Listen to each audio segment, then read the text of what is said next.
plight of refugees fleeing to Europe gets worse by the day. Just 2 days after Denmark passed a law to deter refugees from entering the country, Sweden says it will expel up to 80,000 asylum seekers whose applications have been rejected.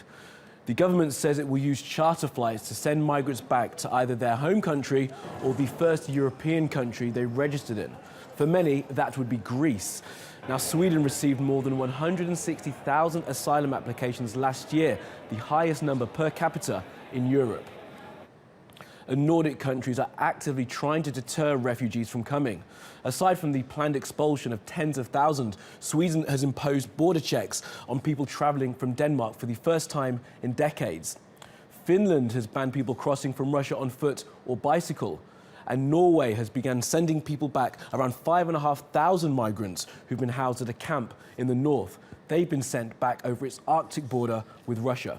And the Danes have also stepped up controls at the German border.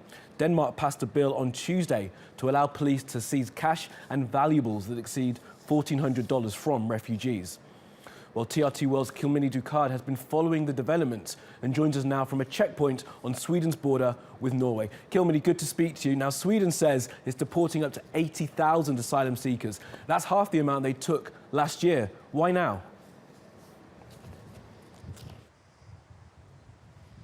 That's right, Kamali. Sweden's actually taken in the most refugees on a per capita basis of any country in Europe. And Sweden's interior minister is now saying that they're going to have to send about half of them back because their applications didn't go through. Traditionally, they would send them back on commercial flights, but now they say due to the high number, they're probably going to have to charter planes and send them back over a period of several years. But Sweden's prime minister says that the country is very overwhelmed by the number of refugees that came last year.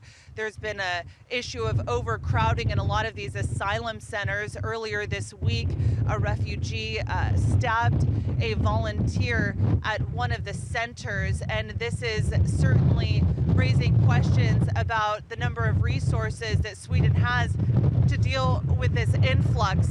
And Sweden's prime minister is saying that it will apply more resources, but the issue is a lot of these unaccompanied minors and children coming over, and a lot of these volunteers are having to be the supervision for that. And Kilmeny, this comes after Sweden introduced border controls earlier this month.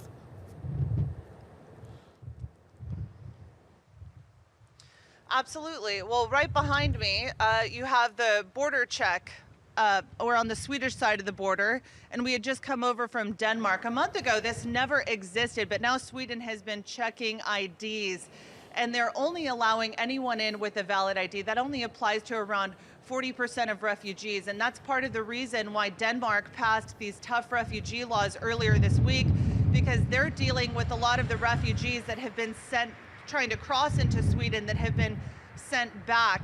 And now refugees in Denmark are facing an even more uncertain future.